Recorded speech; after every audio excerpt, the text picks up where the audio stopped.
As a fan of the show, by now you must have been accustomed to all the highs and lows of the supernatural thriller.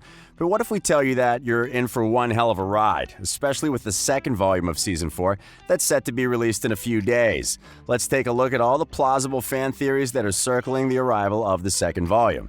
So, are you ready to be shocked? If so, let's dive straight in. Is Eddie Munson going to save the world? If you're someone who's been following the Stranger Things Reddit thread, you probably already know where we're going with this because this has been running in the theory circles for quite a while. A Reddit user named PM Me Your Montrals hypothesizes that the one who will end up being the savior of this season will be none other than, drumroll please, you guessed it right, Eddie Munson, aka Music. Someone on Reddit noted how in the original trailer for Stranger Things, Eddie was present in the Upside Down, blasting his guitar on top with a rather lavish speaker system set up. Another user named You Send It goes on to hypothesize that Eleven and Eddie would actually be duetting what's known as a la rock and roll. For context, rock and roll is actually an animated science fiction fantasy rock fable set in the 1980s in a grim dystopian America.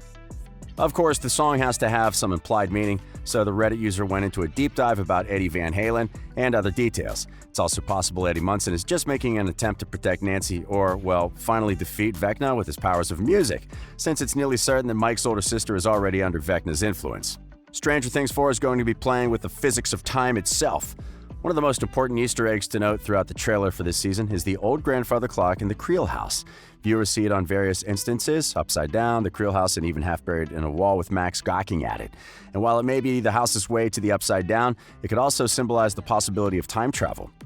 Fans have been eager to know if time travel will be taking place in Season 4 after Hooper's final letter talked about wanting to go back and having a chance to do things over again, but this theory is centered more on the regular, very intended appearance of the clock.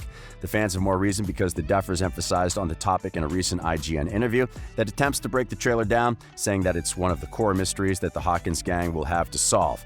I don't want to give away too much other than to say this clock plays a very, very important role moving forward. Stranger Things 4 introduces the multiverse. And in reference to our previous clause, there's also the multiverse being introduced this season. Very latently, though, probably like a blink and you'll miss it moment. In this case, it was Billy's gravestone. If you look closely, at the 32-second interval in the trailer, Max is seen telling Billy how terrible everything's become ever since he died. The camera then cuts to his gravestone and reads, Billy Hargrove, March 29, 1967 through July 4, 1985. Gone but not forgotten. But at the 2:37 mark, there's a slight change in that exact setting. It reads, William Hargrove, through July 4, 1985, gone but not forgotten. That's surely something to look into, right?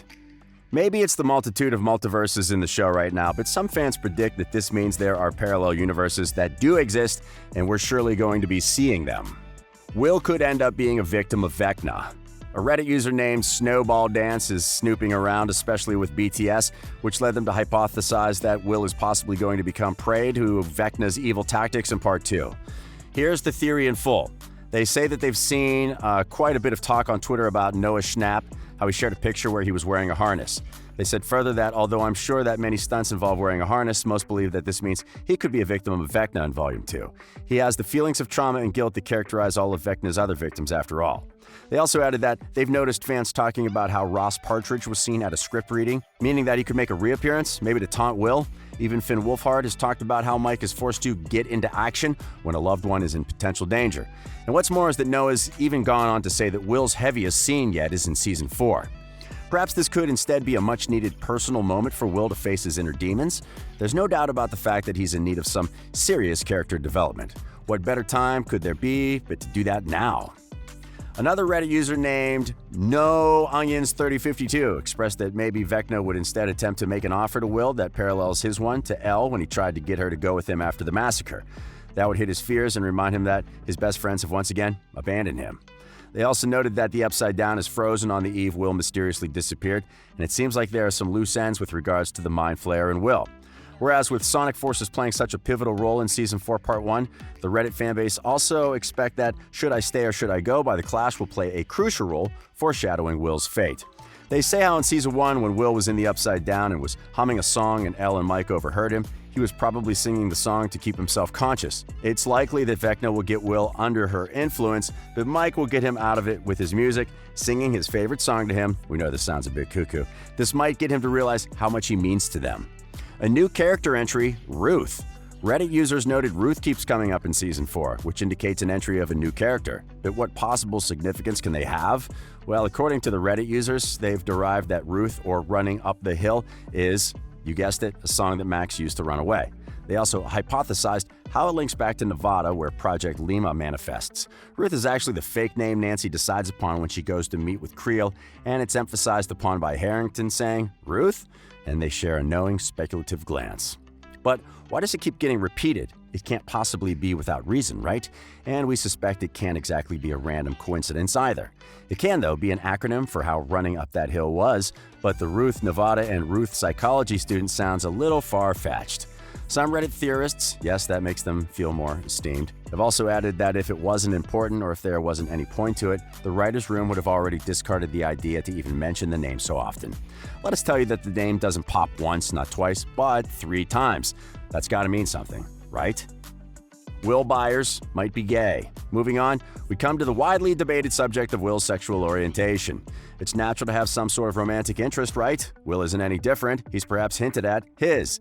There have been quite a lot of off-screen interviews where the actors have teased at the character's apparent sexuality, and with how things are going this season, we might finally have an answer for this.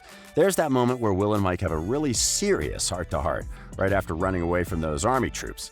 He seemed from the get-go really hesitant about opening up about how he feels, especially to Mike. He goes on to say, "Sometimes I think it's just scary to open up like that, to say how you really feel, especially to people you care about the most." He continues with reasoning how he's scared of the fact that they might like the truth.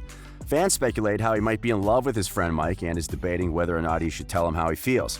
Maybe this could also explain why he lashed out at 11 in an earlier episode. Another little hint for this theory is his project on Alan Turing in episode 1. Turing was renowned as a World War II hacktivist, one who was charged with public indecency after being caught having a sexual encounter with Anna Thorin. Interesting subplot context, isn't it? The Mind Flayer's identity, could it be? This theory's a little far-fetched, but it might make sense if you look at it from a larger perspective. It's been confirmed that Season 5 will be the final season of Stranger Things. Yes, we know, we're crying too. And with the nefarious Season 4 centering around Vecna, fans think that the final demon for the gang to face and annihilate once and for all will actually be the Mind Flayer, which would bring us back to square one, Season 1. And who could be the Mind Flayer, you ask? Will. Yeah, you heard that right. A Reddit user expressed how they think that the Mind Flayer is actually the upside-down replica of Will. The upside-down focuses specifically on the day Will first went missing. Theoretically, an upside-down version of Will might be the Dungeon Master of the Upside Down, said another Reddit user, making a D&D reference and tying the monsters together to the Upside Down to the board game the kids so furiously play. And it makes sense to believe that the whole realm of the Upside Down seems to be crafted from Will's sheer imagination. Wicked, isn't it? Steve Harrington's ill fate. And now on to the most feared for news. If you've been following the first volume of the 4th season, you know that Harrington's had it rough.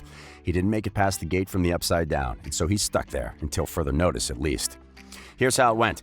Nearing the end of episode 6, Steve was the first to go through the water gate after the gang found out that Vecna was making openings to the alternate dimension every time someone was killed. And so Steve was sucked into the chasm and found himself all alone against a nasty herd of bat-like creatures that seemed way too ominous for our liking. As Nancy sutured him, Robin was concerned that he'd end up getting infected with rabies. But a new theory instigates how there could be something much worse on its way. Right now, there's 2 of them that makes the most objective sense. There's one that says that the bites, which were pretty serious, will cause our Steve to mutate and become perhaps one of the most formidable antagonists that the show has ever seen. But another suggests that this could be the end of Steve Harrington as we know it. It's being speculated that as we see Steve and Nancy butting again, it's entirely possible that Steve might end up sacrificing himself to save Nancy. That, or he's already been killed off in the writer's room. We're just yet to see his demise when Volume 2 finally airs.